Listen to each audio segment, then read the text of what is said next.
Hey future doctors, welcome to Dentistionary here. You will be provided with information for the doctors from the doctors. Today we'll be studying about the development of root in multi-rooted teeth, and this was asked in the comment box by somebody. It is a query, so listen carefully. It's got three stages: initial, intermediate, and final stage. In initial stage, there is a difference between the one rooted development tooth and the two or more roots. Okay, so before the beginning of root formation, the root sheet forms the epithelial diaphragm that we have studied in the first lecture of development of tooth. Outer enamel and inner enamel epithelia bend at the future CEJ in the cap stage into a horizontal plane, narrowing the wide cervical opening of the tooth jump. The plane of the diaphragm remains relatively fixed during the development and growth of the root.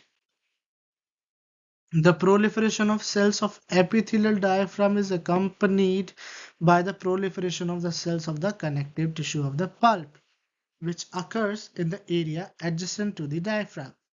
So, the proliferation of cells in the epithelial diaphragm is accompanied by or simultaneously there is a proliferation of cells in the connective tissue of the pulp. This occurs in area adjacent to the diaphragm or the CEJ will future develop. The free end of the diaphragm does not grow into the connective tissue, but epithelium proliferates coronal to the epithelial diaphragm. Okay, now the differential growth, the differentiation of odontoblast and the formation of dentine follow the lengthening of the root sheath.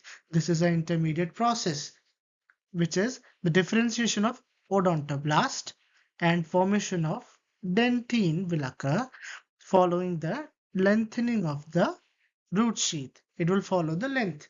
At the same time, the connective tissue of the dental sac surrounding the root sheath proliferates and invades the continuous double epithelial layer, dividing it into a network of epithelial strands. So, when the single rooted tooth develops, its roots develop like this.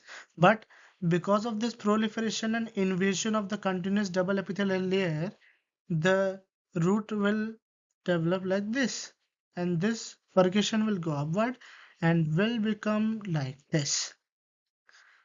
The epithelium is moved away from the surface of the dentine so that connective tissue cells come into contact with the outer surface of dentine and differentiate into cementoblasts that deposit a layer of cementum onto the surface of the dentine.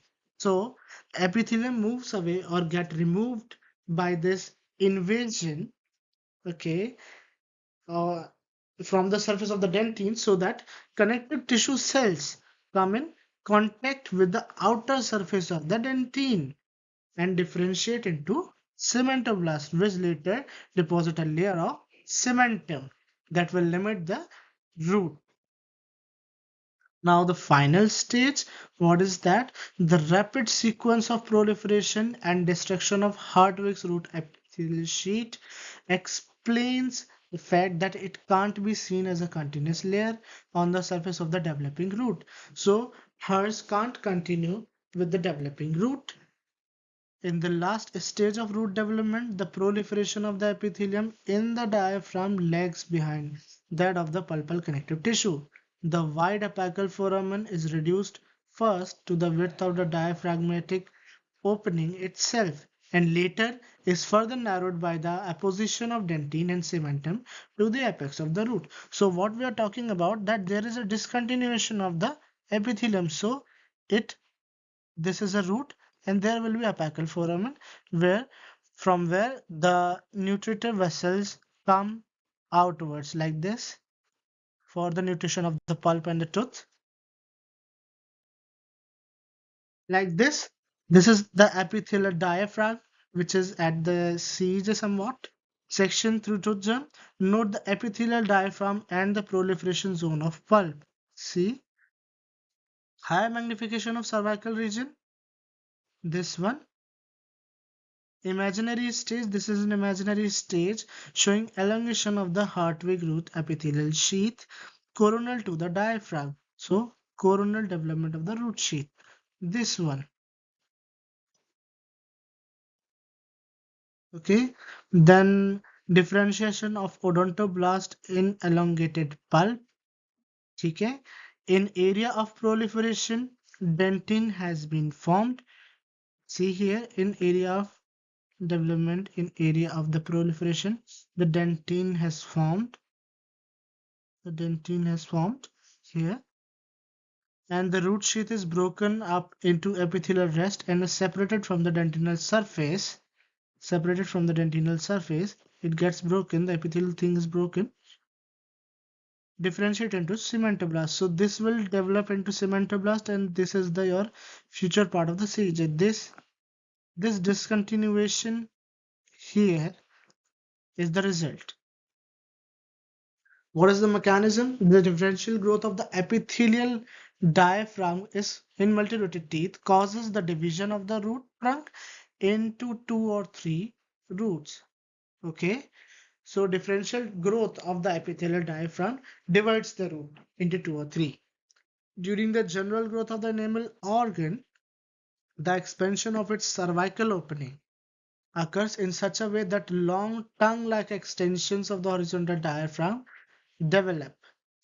Two such extensions are found in the germs of lower molars and three in the upper molars. That's why the upper molars got three roots and the lower ones got two roots. Before diffusion of the root trunk occurs, the free end of these horizontal epithelial flaps grow toward each other and fuse. That's why there is no opening to the pulp.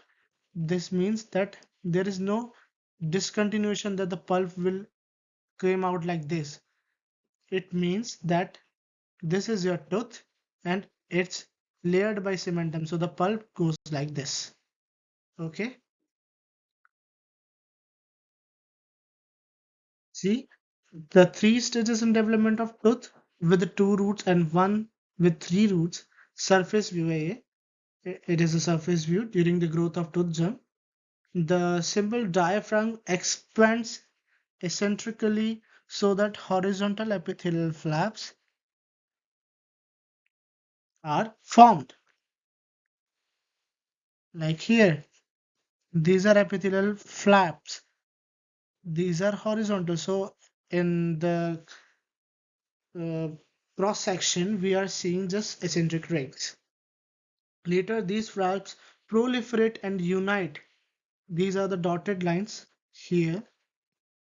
These proliferates and join together, unite, and then divide single cervical opening into three openings. So what they're doing, this is a cross-sectional view. So we are seeing just some circles that are here proliferating with each other, and then this got separated, and then furthermore this will join again, but with different apical pores. So we got in this one we got um two roots. Okay, not like this. The two roots, and in this one we got a mesial root, a distal root, and the palatal one for the maxillary molar. Okay, and this is a mandibular molar. The single cervical opening of the coronal enamel organ is then divided into two or three openings. Okay, on the pulpal surface of the dividing epithelial bridges, dentine formation starts, and the periphery of each opening root development follows in the same way as described for single-rooted teeth. So it will goes on and on for the root deposition, and the dentine will develop around this periphery into the cementum, not between these. Okay, see, as the proliferation occurs, the separation goes and it got more and more invaginated in shape. The cementum deposition occurs here and here, and the dentine deposition occurs here and here.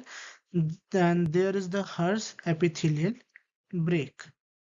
Okay, so this is a bifurcation, beginning of a dentine formation at bifurcation. in the formation of two roots in progress. Thank you so much for listening. I hope you found this video informative. I hope this video solves your query.